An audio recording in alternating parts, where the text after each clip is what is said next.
온 가족의 건강을 챙기는 시간 데일리 건강 시작하겠습니다. 오늘은 피부과 전문의 장훈영 원장 모셨습니다. 안녕하세요. 네, 안녕하세요. 피부과 전문의 장훈영입니다. 네, 반갑습니다. 자, 오늘 어떤 주제로 얘기 나눠볼까요? 오늘 준비한 주제는 여드름입니다. 여드름은 청소년기에 약 80% 정도가 발생하게 되는데요.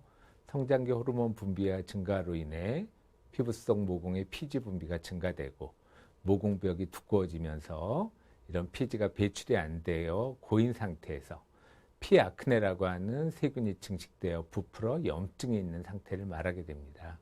우리가 흔하지만 잘 모르고 있는 경우가 많죠. 지금부터는 원인, 증상, 그리고 치료법까지 자세히 한번 알아보겠습니다. 네, 알겠습니다. 자, 오늘 주제는 여드름입니다. 살면서 한 번쯤은 이것 때문에 고민 가져본 분들 계실 것 같은데요. 자, 오늘 자세히 살펴보고 가도록 하겠습니다. 앞서서 청소년기 80% 정도가 이제 여드름 때문에 고민을 한다고 말씀을 하셨는데, 사실 성인 여드름도 있잖아요. 이 둘의 차이가 어떤 건지부터 좀 여쭤볼까요? 일반적으로 우리가 흔히 말하는 여드름은 보통 청소년기에 발생해서 20대 정도가 되면 이제 대부분 증상이 호전되어서 이렇게 나타나게 되는데 주로 소아나 성인에서 나타날 수 있지만 특히 성인형 여드름의 경우 청소년기에 발생한 여드름이 계속 지속적으로 나타나는 경우거나 아니면 갑자기 성인이 된 후에 처음 여드름이 나타나기 시작해서 쭉 지속되는 경우를 말하게 되고요. 이런 성인형 여드름은 여성에서 더 많이 나타나는 것이 특징입니다. 여드름이 성인 여성에게서 흔한 이유가 따로 있습니까? 이제 성인 여성의 경우는 생리 같은 여러 가지 호르몬 변화가 이제 매월 다양하게 나타나게 되고 네. 이제 화장품 등을 사용하게 됨으로써 모공을 자극하는 경우가 많은 것이 원인으로 생각되고 있습니다. 그렇군요. 자, 그러면 청소년기 여드름과 성인 여드름을 또 비교를 해봤을 때 이게 여드름이 생기는 위치도 좀 다르죠? 네, 그렇습니다. 청소년기 여드름은 보통 증상이 심하고 빠른 변화를 보이는 게 특징인데요. 보통 이마나 코, 뺨 등 T존에 주로 병변이 나타나는 게 일반적인데 여성에서 많이 나타나는 성인형 여드름의 경우는 조그맣게 경증으로 시작해서 조금씩 진행을 하더라도 중증도 이상 진행하는 경우가 별로 없고 주로 턱이라던가 턱 라인 그리고 목 같은 우리가 흔히 말하는 유존이라고 하는데 병변이 자리를 잡고 있는 것이 특징입니다. 그렇군요. 그러니까 주로 발생하는 연령이라든지 또 발생 위치에 좀 차이가 있었습니다. 자, 그렇다면 여드름은 왜 생기는지 발생 원인도 좀 알아볼까요? 물론 이제 유전적인 요인을 제일 먼저 꼽을 수 있고요. 그리고 나서는 이제 호르몬의 작용, 그리고 아까 말한 성인형 여드름 같은 경우에는 흡연이라던가 음주, 스트레스, 수면 부족 같은 생활적인 환경의 요인, 그리고 다낭성 난소 증후군 같은 동반 질환이 있는지도 한번 체크해 봐야 됩니다. 그리고 피부 타입에 따라서도 여드름이 더 잘 생기는 피부가 따로 있죠? 네. 근데 우리가 피부를 크게 구분해 보면 지성과 건성으로 우리가 나눌 수 있고, 그 다음 단계로 민감성이라던가 저항성 여러 가지 이제 단계로 구분할 수가 있는데요. 이 가장 큰 단계 중에 이 지성 피부에서는 피지 분비가 훨씬 증가되어 나타나므로 이렇게 여드름이 더 잘생기는 피부라고 말할 수 있고요. 우리가 흔히 생각하는 얼굴뿐만 아니고 가슴이라던가 등, 엉덩이 부에서도 발생할 수 있습니다. 그러니까 지성 피부에서 일단은 여드름이 더 잘 생긴다고 하셨는데 좁쌀 여드름은 건성 피부에서 더 잘 생기지 않습니까? 이제 가끔 그런 말씀들을 하시는 분들이 있는데요. 네. 이렇게 좁쌀 여드름이란 걸 우리가 생각해 보면 약간 이제 그 모공을 막는 단계 초기의 여드름 형태, 면포성 여드름이라고 할 수가 있고요. 이런 경우는 피지 분비가 막 증가되어 나타나는 그런 지성 피부에서 염증이나 환웅 단계로 진행하지 않고 조그맣게 자리 잡고 있는 그런 단계이기 때문에 그런 건성 피부에서도 잘 나타날 수가 있습니다. 네. 그 청결과의 연관성은 어떤가요? 이게 잘 안 씻어서 생긴다는 말도 있잖아요. 지금 여드름의 원인에서 네. 방금 말씀드렸듯이 유전적인 요인, 호르몬적인 요인 이런 게 주로 결국 여드름의 주요한 원인이니까 결국 피부의 청결하고 직접 연관은 없지만요. 적절한 세안을 하는 건 과도한 피지 분비를 감소시키고 여드름 원인균을 희석시키기 위해서 꼭 필요한 과정입니다. 다만 우리가 보통 하루 3번 이상의 세안은 이제 세균들을 너무 희석시키다 보니까 아까 원인균이라고 하는 피아크네라고 하는 세균을 오히려 증식시킬 수 있는 위험성이 있기 때문에 과도한 세안은 피하는 게 원칙이고요. 그래서 적절하게 하루 2번 정도 세안을 하는 것이 좋다고 설명할 수 있습니다. 네. 자, 우리가 먹는 음식물과 이 여드름과의 또 연관성도 좀 짚어보겠습니다. 이게 어느 정도는 영향이 있는 거죠? 네, 참 이게 그 논란의 그런 여러 가지 음주, 흡연 이런 사회적인 요인과 더불어 음식물이 여드름과 관계에 대해서 항상 논란이 되어 왔는데요. 최근의 연구에 의하면 음식에 포함된 탄수화물이 혈당을 올리는 지수인 당 부하 지수가 높은 음식물은 연관성이 확인되고 있습니다. 우리가 대표적인 음식이라면 햄버거, 크루아상 같은 패스트푸드나 프라이드 치킨이나 삼겹살 같은 기름기 많은 음식, 또 우유, 치즈, 버터 같은 유제품, 김, 미역, 다시마 같은 요두류, 아몬드, 땅콩 같은 견과류 같은 경우 조금 영향을 줄 수 있다고 하는데요. 이제 너무 반복적이고 지속적인 여드름에서 치료에 잘 반응하지 않았을 때는 우리가 이런 음식물의 섭취 횟수를 일주일에 이렇게 여러 번 먹는다면 그 횟수를 한 절반 정도로 줄인다던가 이런 식으로 그런 횟수를 좀 제한하자고 하는 거고, 이런 경우 이런 음식물을 좀 피하면서 아침을 꼭 먹는 습관이라던가 이런 규칙적인 식사 습관을 동반하는 것도 중요하다고 합니다. 네, 알겠습니다. 청소년기 여드름은 성인 여드름과 달리 또 나타나는 양상에서 좀 차이가 있죠? 네, 그렇습니다. 우리가 보통 10대 초반에 이렇게 여드름이 생기면 이마 미간 부위를 보통 중심으로 이렇게 조그마한 여드름 초기 단계의 면포의 형태로 보통 나타나기 시작을 하고요.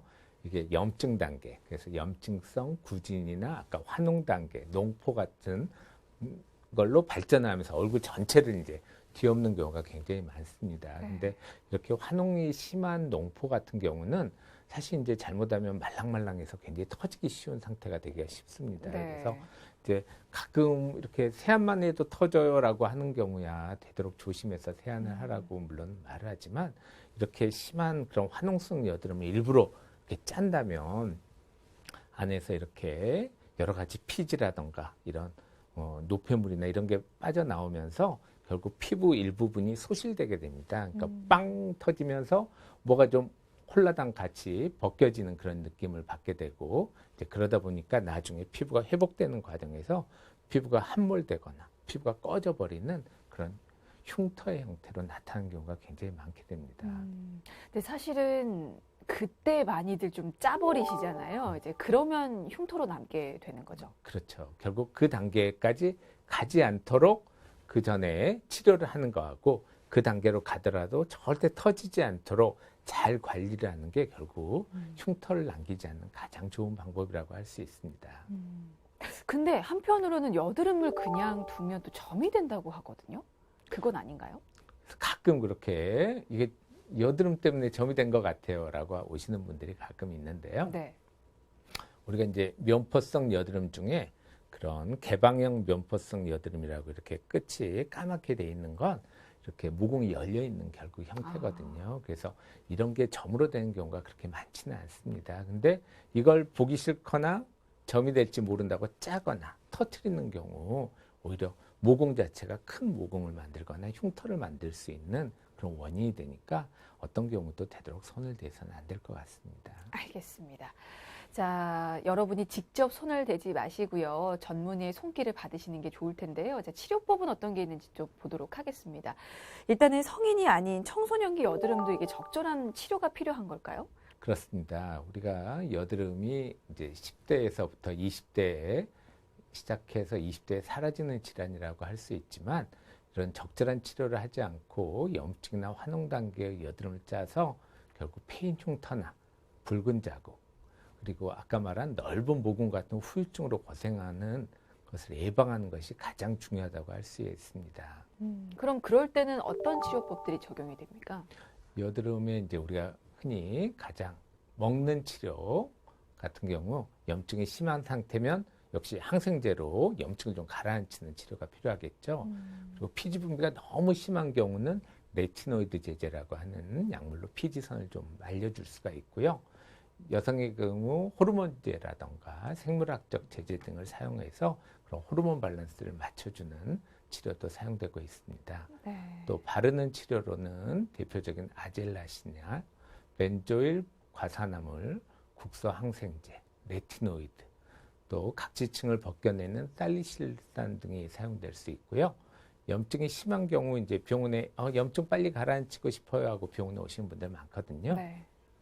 염증을 바로 가라앉히는 병변 내 주사 같은 경우 등이 적용될 수 있기 때문에 과연 자기의 피부 그리고 자기 여드름 상태에 맞는 치료 방법을 결정하는 게 중요할 것 같습니다. 네. 자, 일단 피부 상태에 따라서 먹는 약, 그리고 바르는 약, 그리고 때에 따라서 주사 치료까지도 적용을 할 수 있고요. 그리고 피지 분비 자체를 이게 잡아주는 치료도 있다면서요. 네, 그렇습니다. 그래서 이제 예전에 그렇게 여드름을 주로 짜는 그런 치료에 국한됐었다면 요즘 좀 더 적극적으로 여드름도 이렇게 치료를 하지만 피지 분비가 증가되는 걸 좀 막아주는 그런 치료들을 적극적인 치료가 많이 적용되고 있습니다. 그래서 피부 각질층이나 피지를 좀 이렇게 제거할 수 있는 미세 박피술이라던가 아니면 청색 파장대 빗을 이용해서 피지선을 줄여줄 수 있는 광역동 치료 그리고 발달된 피지선에 직접 이렇게 그 피지선을 직접 파괴를 하는 그런 네. 미세침을 이용해서 파괴하는 그런 피지 파괴술 같은 그런 만성적인 여드름을 좀 근본적으로 치료하고자 하는 그런 치료 방법들이 요즘 사용되고 있습니다. 네. 사실 초반에 이렇게 치료 잘 받으면 좋은데요. 그렇지 않아서 흉터를 남기기도 합니다. 이제 가장 흔한 경우가 울긋불긋하게 남는 그 붉은 자국인데요. 이제 그럴 경우에는 어떻게 치료를 받을 수가 있습니까? 이제 보통 초기 단계 이제 후유증이라고 할 수가 있습니다. 여드름 이제 붉은 자국이라고 이제 보통 표현들 하시고 여드름 자국 치료를 원해서 병원에 오시는 경우가 많은데요. 이런 경우 결국 붉은 자국이라고 하는 건 여드름에 공급하는 혈관들이 많이 늘어나 있는 상태니까 혈관 레이저라든가 그런 프랙셔널 레이저 또는 고주파 레이저 같은 여러 가지 붉은 자국을 없앨 수 있는 그런 레이저 등을 많이 사용을 하고 있고요. 이게 적절한 치료를 하지 않게 되면 색소 침착으로 진행을 한다던가 아니면 이런 붉은 자국이 차츰 피부가 꺼져가는 그런 흉터로 발전할 수 있기 때문에 이런 붉은 자국도 초기에 이렇게 제대로 된 치료를 하는 게 중요하다고 할 수 있습니다. 여드름 자국을 그대로 두면 이게 색소 질환으로 이어질 수가 있습니까? 여드름 이제 이런 붉은 자국 같은 경우 적절한 치료를 하지 않았다는 게 이제 방치를 한다던가 이렇게 되면 자외선 등의 영향을 받을 수밖에 없고요. 그러다 보니까 색소 침착으로 진행을 하거나 방금 말씀드린 대로 이게 피부가 약간 꺼져가는 형태의 함몰 흉터의 형태로 나타나는 게 제일 문제로 대두될 수 있습니다. 네, 알겠습니다. 그러니까 일부러 손을 좀 대시면 안 될 것 같은데요. 이제 사실은 청소년기에 더 그러는 것 같아요. 여드름이 나면 그냥 보지를 못하고 함부로 이렇게 짜거나 핥히는 그런 행동을 서슴없이 또 하는데 이제 그럴 때 피부가 심하게 파이고 그리고 심하게 흉터가 남는 경우가 있습니다. 자, 그럴 때 어떤 치료들을 적용할 수 있는지 좀 정리해 주실까요? 청소년들이 여드름 때문에 오면 저는 꼭 저희 그 여드름 흉터 사진을 보여줍니다. 그래서 지금 한순간 잘못 짜고 잘못 건드리면 잘못하면 이게 평생 멍해가 될 수가 있다고.